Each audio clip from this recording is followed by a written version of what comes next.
Olá, meus queridos e queridas, como vocês estão? Tudo bem com vocês, pessoal?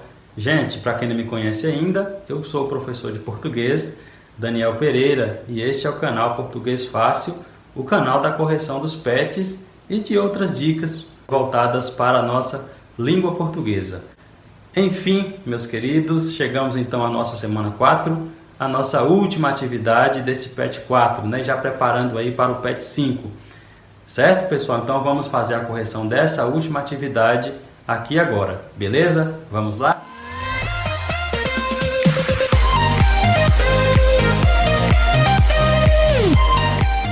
Antes de a gente partir para a correção do PET, só um lembretezinho para vocês aqui, que se não se inscreveram ainda no canal, eu peço que se inscrevam, né? Deixem aí a sua opinião, seu comentário, né? Sua curtida e compartilhe com os demais colegas que ainda não conhecem. Tudo bem, pessoal? Então vamos à nossa correção? Vamos lá! Nessa atividade da semana 4, nós temos uma novidade, que são os mapas conceituais. Vocês já tinham ouvido falar, ou tinham visto, já tinham feito um mapa conceitual? Pois bem, se não, a gente vai aprender essa nova ferramenta, né? Esse novo método aí de estudo que é muito eficaz para a memorização, para a fixação de um determinado conteúdo. Certo, galera? Então, pessoal, para começar, o que é um mapa? Todo mundo aqui que estuda a geografia, né, costuma ver lá, a gente estuda muito isso, os mapas, né? O mapa do Brasil, o mapa de Minas Gerais, o mapa da cidade onde a gente mora. Então, dentro de um mapa, nós temos ali as informações mais básicas, as informações assim, mais importantes. Nesse mapa que eu vou colocar na tela para vocês, por exemplo, nós temos aí o mapa do Brasil, certo? Dentro desse mapa do Brasil, nós temos aí os estados, apenas os nomes dos estados, né? A localização de cada estado. Olha só, o que acontece com o mapa conceitual? Vai ser basicamente isso aí, só que com o texto. Então, a gente, no lugar do estado, desses estados, a gente poderia colocar informações-chave. Aquela informação mais importante, ou palavras ali que tem mais significado, que são palavras que têm mais importância dentro de um texto. Bacana, pessoal? Então, o que é um conceito? O conceito de alguma coisa significa a definição. Aquilo, eu posso resumir aquilo em uma palavra só, por exemplo, ou em uma frase, certo? Ou em um parágrafo, beleza? Então, o conceito vai ser aquela informação básica, aquela informação essencial sobre determinado assunto, beleza? Então, o mapa conceitual, ele constitui-se nisso. É como se fosse, de fato, um mapa, né, de uma região, de um estado, de um país, só que é um mapa de um texto. Bacana? E dentro, no lugar daqueles estados ou daquelas cidades, daquelas regiões, eu vou colocar ali as informações mais importantes que eu coletei daquele texto. Bacana? Então vamos para a nossa definição do que é um mapa conceitual que veio aí na apostila de vocês. Vamos lá? Vamos fazer a leitura desse texto. O mapa conceitual é um método de estudo que permite memorizar um conteúdo de uma maneira rápida e fácil, por meio do uso de palavras-chave e gráficos interligados de forma estratégica ou cronológica. Assim, a ideia é o uso de uma combinação de conceitos e imagens que facilitem a fixação de determinado conteúdo. Abaixo confira um exemplo de como é o formato de um mapa conceitual. Então vocês vão perceber aí que nós temos um mapa conceitual sobre um determinado assunto, certo? Qual é o assunto aí? A poluição dos rios. Então, a partir desse assunto, que é a poluição dos rios, em vez de escrever o texto todo, né, sobre o que é a poluição dos rios, a gente vai colocar as informações principais, né? As causas, o que isso implica, né? Isso acarreta o que e envolve o que. Bacana? Então aqui, de repente, a pessoa leu, né, um texto sobre poluição dos rios e coletou ali as informações mais importantes. Beleza? Então, e colocou aí para facilitar a memorização dela, para não precisar ficar lendo, relendo aquele texto várias vezes. Beleza, pessoal? Então, na atividade número 1, pede o seguinte, ó, vamos planejar a criação de um mapa conceitual respondendo às questões abaixo. Então, a gente vai seguir aqui um passo a passo até chegar na nossa última atividade, que é a criação de um mapa conceitual. Na letra A, selecione um tema para o seu mapa conceitual e escreva abaixo. Na verdade aqui, galera, o que vai acontecer? Eu produzi, né, eu fiz essa atividade, certo? Eu sei que muita gente aí fez diferente e realmente é uma atividade assim individual, as respostas são pessoais, certo? Então essa correção aqui é mais assim a critério de vocês conferirem, de vocês consolidarem mesmo o conhecimento de vocês. E para aqueles alunos que porventura não conseguiram fazer ou não entenderam, certo? Então, para quem já fez, está de acordo, está parecido com o que está aqui, ótimo, a resposta de vocês vai ser válida, beleza?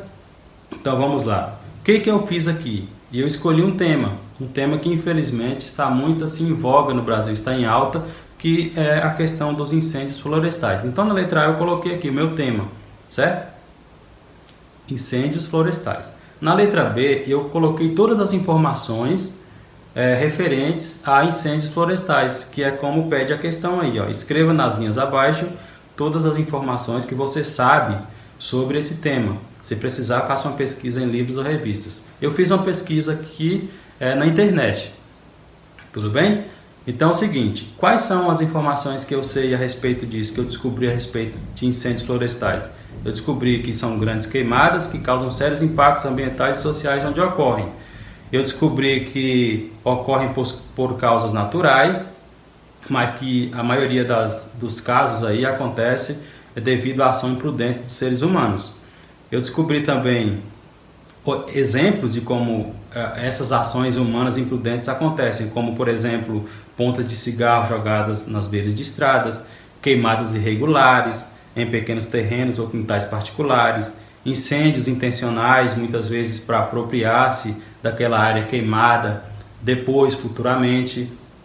Eu descobri também que existe uma lei ambiental, uma lei de crimes ambientais, a Lei 9.605, que nessa lei prevê a punição para quem comete ou favorece os incêndios em mata ou floresta. A pena para essa pessoa que for pega cometendo esses crimes é de reclusão de 2 a 4 anos e, além disso, multa. A outra informação importante que eu coletei é que existem aí formas de combate ao incêndio florestal.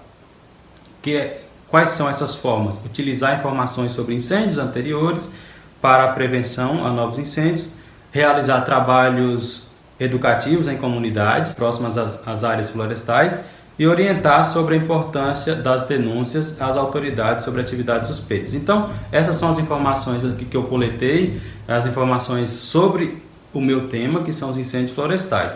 Bacana?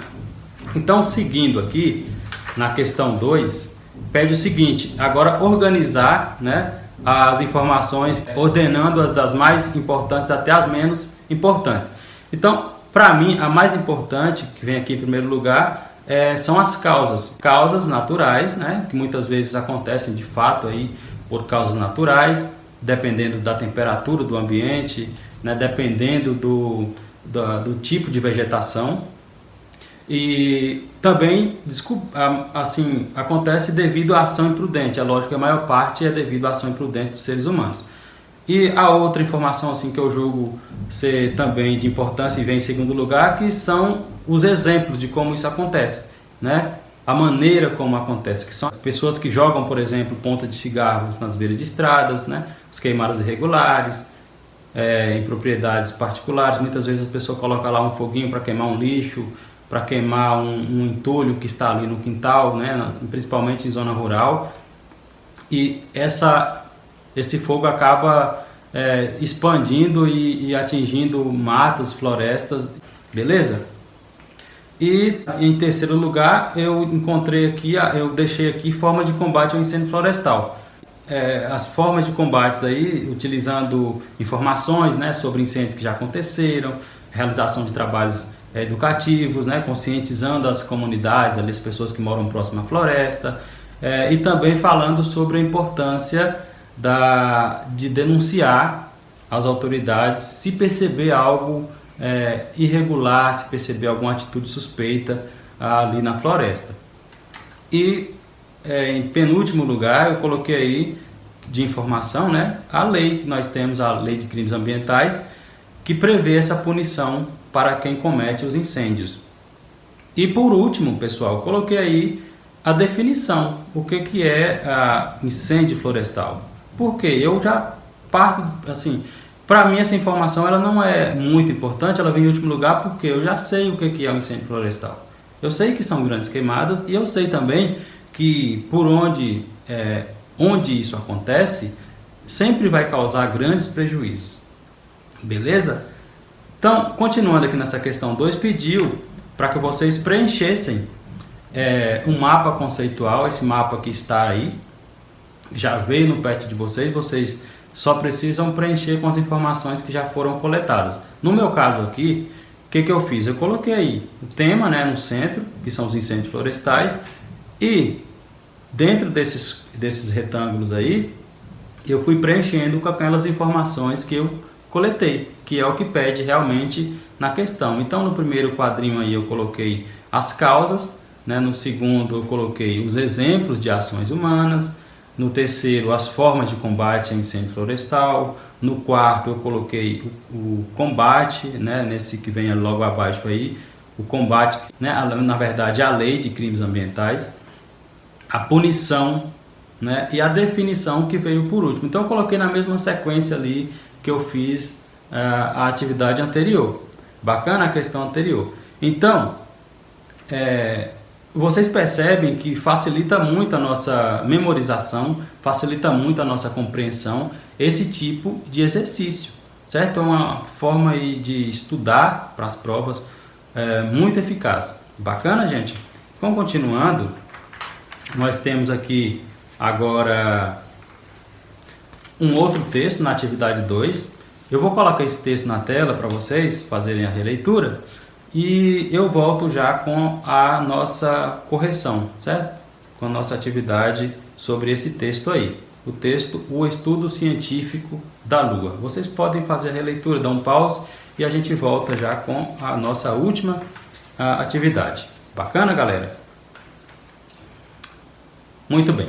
Então, pessoal, na atividade aí 2, pede para que a gente faça um mapa conceitual sobre as principais informações que encontramos nesse texto aí sobre a Lua, sobre o estudo científico da Lua. O que acontece aqui, gente? É lógico que cada um, né, fez um mapa diferente, né? Isso aqui é apenas para mostrar para vocês, certo? Que se trata de uma forma muito boa, muito bacana de se estudar um texto, de memorizar as informações. Então o meu mapa ficou da seguinte forma, está aí na tela para vocês olharem. Então eu coloquei no centro da mesma forma, o estudo científico da Lua, e fui fazendo aí, ó, puxei lá para cima, né, o meu primeiro retângulo.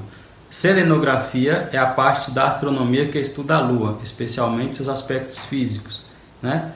A partir daí, a palavra, eu puxei um outro quadrinho lá, ó. A palavra é derivada de Selene, deusa da Lua, na mitologia grega. E seguindo nesse mesmo sentido aí, sobre significado de palavras, eu puxei para aquele outro lá da ponta. Na mitologia romana, a Lua é chamada de Luna, de onde derivam as palavras lunar e lunação.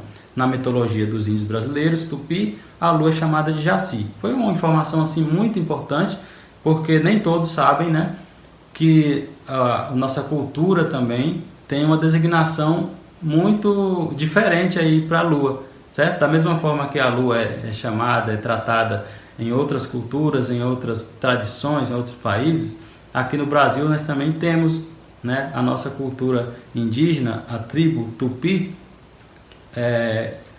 chama a Lua de Jaci, beleza? Aí, gente, descendo agora, continuando aqui com o nosso mapa conceitual, eu coloquei aí, por que observar a Lua? Então, eu peguei todas aquelas informações que estavam no texto, e coloquei aqui, né? Eu liguei, puxei as setinhas aí para cada uma daquelas, né? Fiz um resumo de cada parágrafo daquele, certo? E coloquei aqui as informações, olha, por que estudar a Lua? Ela sempre se apresenta diferente toda vez que olhamos para ela. O outro motivo, nosso satélite natural é a visão telescópica mais rica em detalhes. Seguindo, podemos obter uma visão de campo amplo, abrangendo várias informações, ou uma visão específica, enfocando determinada formação em particular. Ela é facilmente observável com nitidez, mesmo nos grandes e poluídos centros urbanos. A Lua é um alvo enorme quando comparada a partir do nosso ponto de vista aqui da Terra, com outros corpos celestes, como por exemplo os planetas. Aí por último, a Lua é o astro mais destacado do céu noturno e o segundo objeto astronômico mais brilhante do firmamento. Beleza, pessoal? Então eu coletei todas as informações que eu julguei assim serem as mais importantes, aquelas que eu preciso memorizar, né? Caso eu estivesse estudando para uma prova, por exemplo, ou tentando aqui fixar as informações sobre esse texto. Eu recebi aqui mapas conceituais de alunos, de colegas de vocês, que traziam apenas palavras. Também pode ser, né? Pode ser uma forma aí de estudar também, colocando as palavras, aquelas palavras mais importantes de cada parágrafo daquele ali. Beleza? Então, chegamos então ao nosso final de mais uma correção da atividade do PET e espero que vocês tenham aprendido um pouco mais. Eu estou aprendendo muito com essa nova modalidade e até a próxima. Fiquem todos com Deus, um grande abraço e até mais.